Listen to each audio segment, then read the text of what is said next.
तो छूट कितने रुपए की मिली थी? माना कि अगर जैसे इसने रितिका ने 500 रुपए की चीज खरीदने गई है दुकान में, दुकानदार ने बोला कि 500 रुपए का है जी छूट, उसने बोला कि थोड़ा ठीक ठीक लगा, तो उसने कहा चल यार ठीक ठीक लगा देते, तो उसने 400 रुपए में दे दी, तो कितने रुपए की छूट हुई? 100 रुपए की।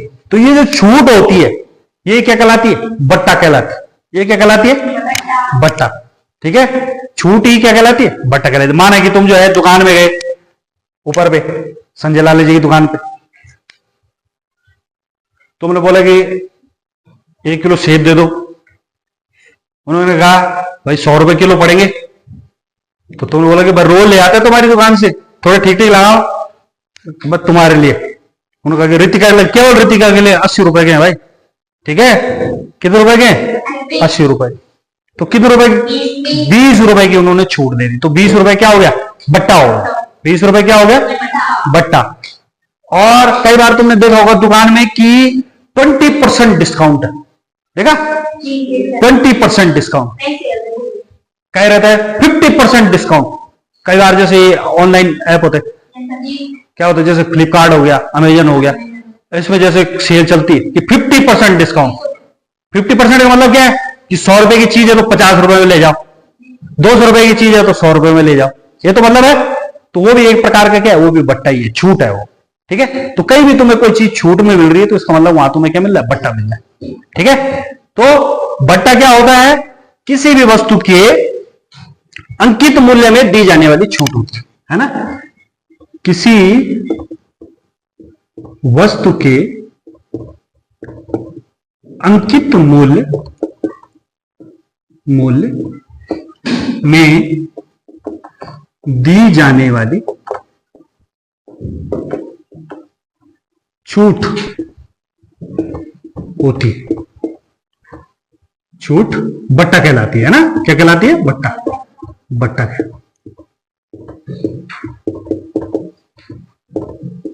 ये बात समझ में आई? तो अब निकलते कैसे हैं? फॉर्मूला कैसा बनेगा? तो बट्टा बराबर क्या होगा? छूट बट्टा या छूट जो है वो कैसे निकलती है? अंकित मूल्य में से जितना छूट है, छूट घटा देंगे, अंकित मूल्य में से क्या घटा देंगे? विक्रय मूल्य, जितने पे वो बेची जा रही है ना, जितने में वो बेची गई। अंकित मूल्य मतलब जो क्रय मूल्य नहीं, अंकित मूल्य जितना उस पर लिखा हुआ है। माना कि उसमें 500 रुपए लिखा हुआ है, कोई सूट लिया इसने, सूट पे जो है 500 रुपए लिखा हुआ, पर लेकिन उन्होंने कितने में बेचा? 400 रुपए में बेचा, तो 500 क्या हो गया? अंकित मूल्य, और 400 क्या हो गया? विक्रय मूल्य, है ना। विक्रय मूल्य का मतलब हो गया सेलिंग प्राइस, जिस कीमत पे कोई चीज बेची जाती, सेलिंग प्राइस, है ना। समझ में आया? ये तो ये है बट्टा।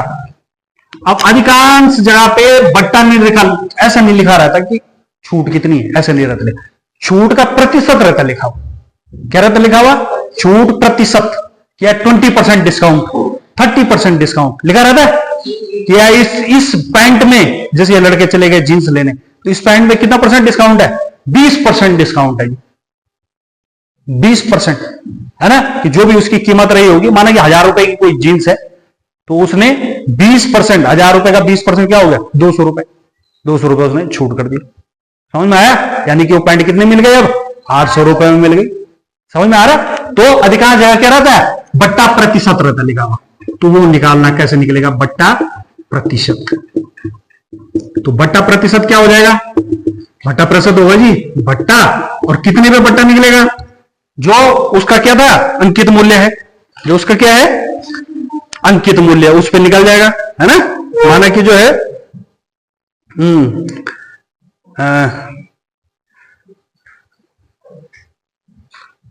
बट्टा बट्टे अंकित मूल्य गुणा गए 100, इस तरीके से उसका प्रतिशत निकल जाएगा। या प्रतिशत अगर आपको दे रखा हो, पहले से आपको दे रखा हो प्रतिशत, तब कैसे निकलेगा? तब क्या करना है? माना कि जो जैसे छूट आपको कितनी दे रखी है, माना अभी मैंने जैसे बोला कि छूट कितनी दे रखी है आपको, अभी बोला था 20% छूट दे रखी है पैंट में, कितने परसेंट दे रखी है? 20%। अंकित मूल्य मैंने बताया अभी कितने रुपए था उस पर लिखा हुआ? 1000 रुपए। कितना था? 1000 रुपए था। तो 1000 का 20% कितना हुआ? तो बट्टा कितना आया? ये बट्टा प्रतिशत है, बट्टा प्रतिशत। तो बट्टा कितना आया? 200 रुपए। ये 200 रुपए निकलेंगे कैसे, ये 200 रुपए कैसे निकलेंगे भाई, यही सीखना है हमने। ठीक है, तो ये 200 रुपए कैसे निकलेगा यही हमने सीखना है।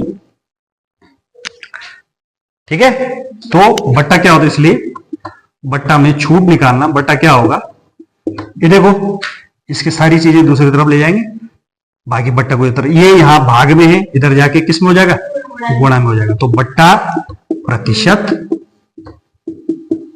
गुणा गए अंकित मूल्य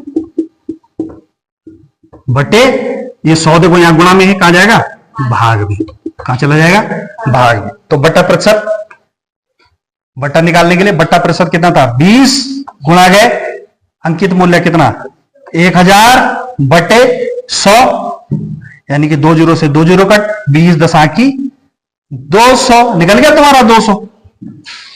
समझ में आया, मतलब अगर तुम्हें छूट का प्रतिशत दे रखा हो तो तुम छूट ज्ञात कर सकते हो बहुत आसानी से।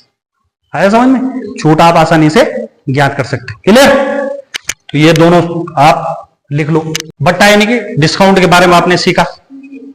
दूसरी चीज डिस्काउंट परसेंटेज के बारे में आपने सीखा, है ना। अब एक चीज है कि जो सरकार, जैसे हमारा कोई सामान आपने खरीदा, उसमें से कुछ टैक्स सरकार लगाती है आप, ठीक, हर चीज पे लगाती है। माना कि कोई चीज 10 रुपए की आपको मिल रही है, जैसे मैगी का पैकेट आपने 10 रुपए के लिए, तो इसमें से भी कुछ टैक्स किसको जाता होगा, सरकार को जा रहा होगा, वो उस पर जुड़ा हुआ आता है। कई बार वो जुड़ा हुआ रहता है, कई बार क्या रहती है कि हमें चीज की कीमत पता रहती है, पर लेकिन उसके बाद उस पर जुड़ता है। जैसे आजकल जीएसटी के बारे में सुना होगा आपने, गुड्स एंड सर्विस टैक्स सुना है, जीएसटी, हर प्रकार की वस्तु पे जीएसटी लग रहा है। जब आप किसी से बिल मांगोगे तो वो जीएसटी जोड़ के उस पर देता है। किसी चीज पे वो 5% है, किसी पे वो 12% है, किसी पे 28% है, किसी पे 42%, बहुत ज्यादा भी है ना, किसी पे 0%, जैसे दूध दांत पे दी है, पर किसी चीज जैसे कपड़ों पे 5%। तो ये क्या होता है, एक मूल्य वृद्धि कर है, मूल्य पे लगते हैं। जिस चीज पर कोई वस्तु खरीदी जाती है उस पर जो कर या जो टैक्स लगता है वो मूल्यवर्धित कर कहलाते हैं। ठीक है, समझ में आ रहा है। तुम्हारे पास जो कर हैं उनमें से वैल्यू एडेड टैक्स हो गया, वैट जिसको बोलते हैं, बिक्री कर, सेल्स टैक्स हो गया, या आजकल कॉमन हो गया सबके लिए जीएसटी। ठीक है, क्या हो गया, जीएसटी, क्या बोलते हैं इसको, goods and service tax, goods and, GST की फुल फॉर्म, हाँ, गुड्स एंड सर्विस टैक्स। ये तो जनरल नॉलेज क्वेश्चन भी है, ठीक है, गुड्स एंड सर्विस टैक्स।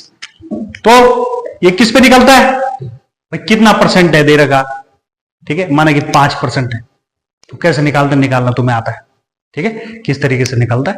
ये किस पे निकलेगा, हमेशा जिस पे कोई वस्तु खरीदी जाएगी, हमेशा किस पे निकलेगा, क्रय मूल्य पर निकलेगा। किस पर निकलता है, क्रय मूल्य पर। फॉर एग्जाम्पल, ये एग्जाम्पल ले लेते हैं इसका कि अब क्या हुआ कि किसी दुकानदार ने, जैसे एग्जाम्पल ये उदाहरण नंबर 4 है कि एक जूता जो है, एक दुकानदार पर एक जोड़ी रोलर स्केट्स पता है सबको, ऐसे जूते जिन पर टायर होनी चाहिए, है ना। तो स्केट्स उसने खरीदा, स्केट्स का मूल्य था, उसका मूल्य कितना दे रखा था, तो मूल्य था किसका, स्केट्स का मूल्य कितना दे रखा था, स्केट्स का मूल्य दे रखा है 450 रुपए। कितना दे रखा था, 450 रुपए। और इस पर बिक्री कर, बिक्री जितने में बिक्री करने के बाद जो कर लगेगा वो कितना लगेगा, 5% लगेगा। ठीक है, 5% लगेगा। और इसने पूछा हुआ आपको कि बिल की देय राशि, अब 5% क्या होगा, 450 पर लगेगा 5%। ठीक है, किस पर लगेगा, 450 पर। तो अंकित मूल्य आपने ये बताना है कि कितने में आपने टोटल खरीदा, पर 450 रुपए तो देने, उसके ऊपर आपने सरकार को 5% और देना है। तो कितना आपने टोटल देना है, तो आपको सबसे पहले 450 का क्या निकालना पड़ेगा, 5% निकलेगा। वो क्या होगा, उसका बिक्री कर होगा। इसलिए बिक्री कर कैसे निकलेगा, बिक्री कर निकलेगा किसका 5%? 450 का। किसका? 450 का। बिक्री करना है 450 का 5%। तो 450 का 5% मतलब 450 गुणा गए 5/100 गुणा गए 5/100। 1 0 से 1 0 कट, 5 एकम को 5, 5 दूना 10, 5 दूना 10 और 2 से 45 काटो जरा। 2 एकम को 2, 2 दूना 4, 2 दूना, फिर 5 में 2, 2 दूना 4, 5 में से 4 गया, कितना बचा? 1 में भाग जाता है? नहीं जाता। 1 में भाग नहीं जाता, इसलिए दशमलव लगाया। तब 1 के पीछे क्या लग गया? 0 लग गया। 1 के पीछे क्या लग गया? अब हो गया 10 और 2 पंजे 10, यानी कि कितना आ गया? 22.5। ठीक है, ये तो था बिक्री कर। ये क्या है? बिक्री कर। बिक्री कर और इसकी कीमत मिला के वो कीमत होगी जो उसने देनी है। इसलिए कुल देय राशि कितनी होगी? कुल देय राशि कितनी होगी बेटा? 450 तो देने प्लस बिक्री कर और देना है उसने, तो कितना हो गया टोटल? दशमलव के बाद यहां कुछ नहीं है तो अपनी तरफ से 1 0 लगा देंगे दशमलव के बाद। ठीक है, प्लस दशमलव की जगह दशमलव, 0 + 5, 5, 0 + 2, 2, 2 + 5, 7 और इसकी जगह पे कुछ नहीं है तो 4, 472.50 रुपए। समझ में आया है ना? आसान है, कोई दिक्कत नहीं इसमें है भाई। अखिलेश हो, अभिजीत, ठीक।